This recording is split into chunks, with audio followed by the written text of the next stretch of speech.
ज्ञान के मैदान में कौन टिकेगा, कौन झुकेगा? दो आध्यात्मिक गुरुओं के बीच महा डिबेट। जैना रामायण में आया है कि रावण की पुत्री थी श्री जानकी। अरे देवा, ये गड़बड़ है बाबा। लेकिन उससे पहले अगर आप हमारे चैनल पर नए हैं तो अभी सब्सक्राइब जरूर कर लें। कहीं धनुष को उठा के तोड़ दिया रावण ने तो ये बहुत बड़ा अनर्थ हो जाएगा। रावण जानकी को अपनी बेटी मानता था, बेटी मान करके जीवन भर रावण ने प्रेम किया। धनुष को तोड़ने के लिए आया है, सीता जी के साथ विवाह करने के लिए आया है। रावण को सब पता कि ये राम ब्रह्म है, फिर भी रामचरितमानस युद्ध करना सिखाती। राजा जी अपनी शक्तियों का पूरा इस्तेमाल कर रहे हो, लेकिन लौंडा यहाँ नहीं रुकता। अगर तुम राम जी से दुश्मनी ना करते भला क्यों जलाया जाता तुम्हें? रावण ब्राह्मण था और उनके गुरु से उन्होंने सब शिक्षाएं। जैना रामायण में आया है कि रावण की पुत्री थी श्री जानकी। हाँ, रावण की पुत्री थी श्री जानकी। जैना रामायण में वर्णन आया है। अद्भुत रामायण और जैना रामायण दोनों का संकलन हम आपको बता रहे हैं। आचार्य जी आज की कथा नोट करना। जैना रामायण में, अद्भुत रामायण में वर्णन आया है कि रावण पूरे जीवन काल, जब रावण को पता लगा कि उस घट से एक कन्या हुई जिसका नाम सीता रखा, रावण बड़ा खुश हुआ। और रावण को दूसरी प्रसन्नता ये हुई कि एक राजघराने में मेरी बिटिया गई है, मुझे बहुत आनंद है। और रावण जानकी को अपनी बेटी मानता था, बेटी मान करके जीवन भर रावण ने प्रेम किया। बिटिया मानकर रावण ने प्रेम किया, बेटी मानकर। तो आप कहोगे पर अपनी बेटी का हरण क्यों किया? रावण को जब पता लगा कि इनका विवाह कोई अयोध्या के राजा हैं उनके पुत्र राम से हुआ और उनको 14 वर्ष वनवास हुआ, तो अपनी बेटी का दुख नहीं देखा गया रावण को, तो हरण करके लंका में निवास दे दिया ताकि दुख ना पाए मेरी बेटी। अरे देवा, ये गड़बड़ है बाबा। रावण कैलाश पर्वत को उठाने की क्षमता रखता है, इतनी बड़ी ताकत है, और कहीं धनुष को उठा के तोड़ दिया रावण ने तो ये बहुत बड़ा अनर्थ हो जाएगा। मेरी जनक नंदिनी 6 वर्ष की रावण के हाथों में आ जाएंगी, वो चली जाएंगी लंका। नहीं नहीं, ऐसा नहीं होना चाहिए। भगवान शंकर कहते हैं कि रावण तू जनकपुर में आया है, धनुष को तोड़ने के लिए आया है, सीता जी के साथ विवाह करने के लिए आया है, तुझे मालूम नहीं है मैं कौन हूं तेरा? रावण ने कहा आप मेरे गुरुदेव हैं। सीता कौन है? मेरी मां है। तू मेरा शिष्य है और सीता मेरी कौन है? मां है। क्या सोच के आया तू? रावण ने बाणासुर से कहा सुनो, गुरुजी का मूड ठीक नहीं है और आज कहीं हमने अगर धनुष को छू लिया तो पक्की बात है कि विवाह तो होगा नहीं, मरण होगा, सीधा मरण होगा। तो बाणासुर मरने के लिए आए हो कि विवाह कराने के लिए आए हो? इसलिए इसी में भलाई है कि धनुष के पास जाना ही नहीं है। तो रावण बाण छुआ नहीं चापा, ओ हारे सकल भूप करी दापा। रावण और बाणासुर ने धनुष को छुआ ही नहीं और वैसे ही बैक होके चले गए, लौट के चले गए साहब। और अभी तो रुको, क्लाइमैक्स अभी बाकी है। तू चाहे या ना चाहे, इस शिव धनुष पर बाण चढ़ाकर हम तेरी पुत्री का वरण करके लंका ले जाएंगे। रामचरितमानस युद्ध सिखाती है। आप कहाँ के ज्ञानी बाबा? कुंभकर्ण को सब पता, रावण को सब पता कि ये राम ब्रह्म है, फिर भी रामचरितमानस युद्ध करना सिखाती कि अगर युद्ध भी करना है तो राम के सामने करो। खबर नहीं ये बात क्यों हम बोल रहे हैं, पर एक बार शायद आप बुरा मत मानना, आप अपनी दृष्टि से लेना, हमारी दृष्टि अलग है। एक बार हमारी रावण से बात हुई, बात फोन कॉल पर। अब ये मत पूछना कि नंबर क्या था, हुई तो हुई। एक बार हमारी रावण से बात हुई, हमने कहा क्यों दशानंद जी माय डियर कैसे हो? उन्होंने कहा हेलो बागेश्वर वाले बोल रहे हैं। हम कहा जी, हम कहा भैया कैसे हो?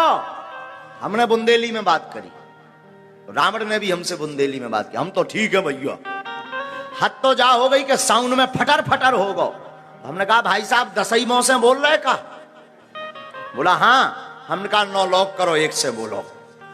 फिर 1 मुंह से बात हुई रावण के। अब रहा होगा कोई 10 में से 1 मुंह, चाहे बीच वाला हो, अगल बगल पूछना नहीं, क्योंकि दिख नहीं रहा था। बात हुई तो हुई। हमने पूछा रावण को कि तुमने राम जी से दुश्मनी क्यों की? सुनना, बड़ी गंभीर बात। हमने पूछा रावण को, तुमने राम जी से, भगवान ब्रह्म है, मर्यादा पुरुषोत्तम है, जानकी जी का हरण क्यों किया? तुमने राम जी से दुश्मनी की, तुम्हें शर्म नहीं आती अपने मन से? ब्राह्मण हो करके ब्राह्मणों की नाक कटा रहे हर बार, इसीलिए तो तुम जलते हो, इसीलिए तो तुम्हें जलाया जाता। खाक, अगर तुम राम जी से दुश्मनी ना करते भला क्यों जलाया जाता तुम्हें? रावण ने बड़ा सुंदर जवाब दिया, जरा सुनना। हमने कहा उसको, तू अपने भाई से सीखता, विभीषण से। विभीषण राम जी के चरणों में चला गया, तू चला जाता, क्या बिगड़ता तेरा? रावण बहुत प्यारी बात बोल रहा था, फोन से बोल रहा था, खबर नहीं कब की बात बोल रहा था। रावण हमसे कह रहा था, बागेश्वर वाले महाराज मैं क्या बताऊं? मैंने कहा बताओ। रावण बुंदेली भाषा में बोला। रावण कहता है कि विभीषण तो पागल था। हम भी चौंक गए। उनका विभीषण पागल? बोले देखो, अगर राम जी के पक्ष में जाते तो राम जी के बगल में अथवा पीछे खड़ा होना पड़ता। हम राम जी के विपक्ष में गए तो राम जी के सामने खड़ा होना पड़ा। और जो विभीषण को दर्शन का आनंद नहीं मिला, रावण कहता वो हमें दर्शन का आनंद प्राप्त।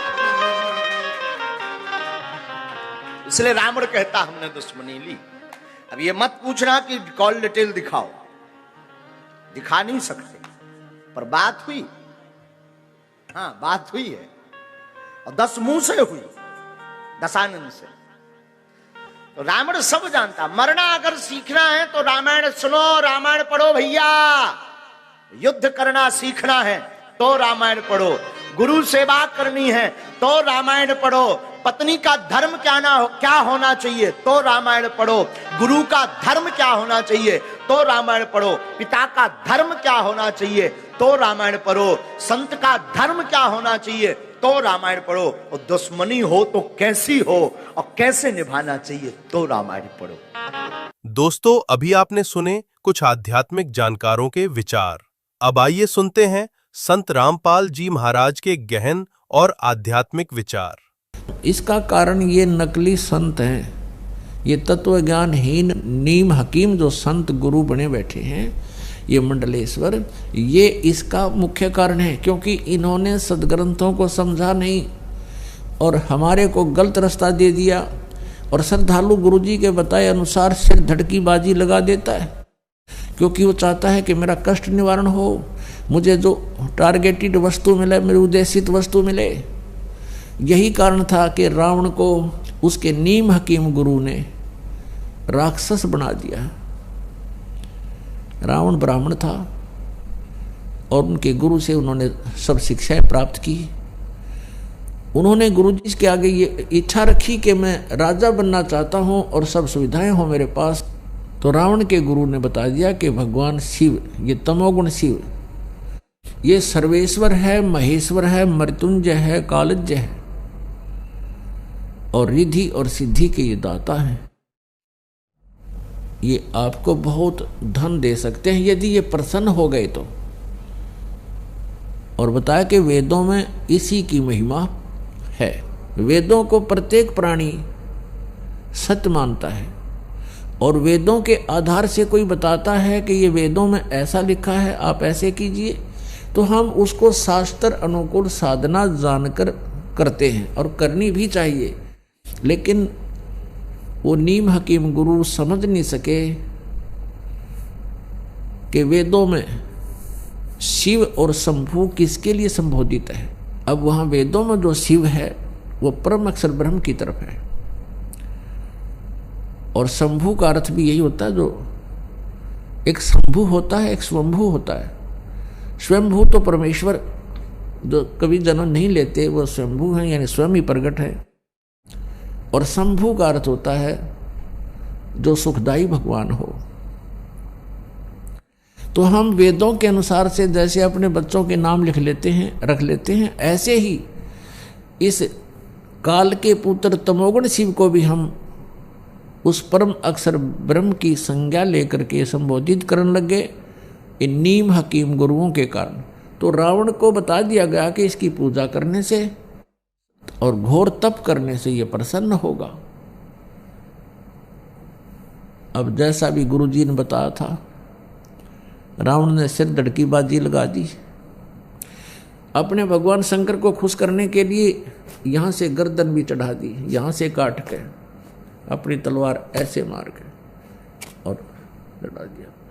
तो जैसा कर्म करेगा उतना फल ये अवश्य देते हैं। तो भगवान शिव ने उसको वो शरीर उसका एज इट इज फिर कर दिया।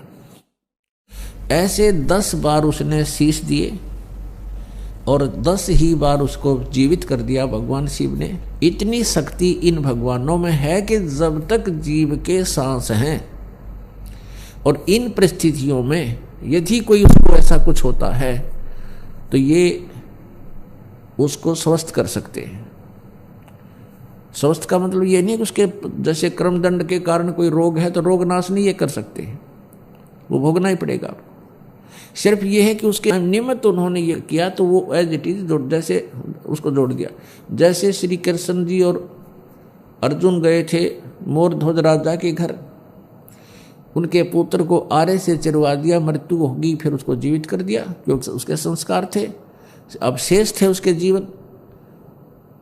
लेकिन वही श्री कृष्ण अपने सगे भांजे अभिमन्यु को जीवित नहीं कर सके, जो महाभारत के युद्ध में चक्रव्यूह में मारा गया था।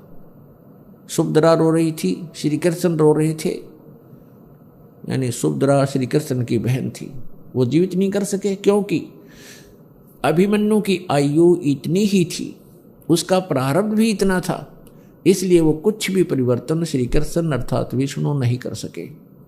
श्री कृष्ण यानी विष्णु और शिव और ब्रह्मा ये तीनों एक ही सतर के, एक ही जैसे शक्ति युक्त प्रभु हैं, इनमें कोई अंतर नहीं है, केवल इनके विभाग का अंतर है। जैसे एक तो गृह मंत्री हो, एक सैर सपट्टा मंत्री हो, पर्यटक मंत्री, तो इनके विभागों में अंतर होने से उनकी जो है महिमा में फर्क हो जाता है आम व्यक्ति की दृष्टि में, लेकिन उनकी शक्ति में अंतर नहीं है, पोस्ट एक जैसी ही।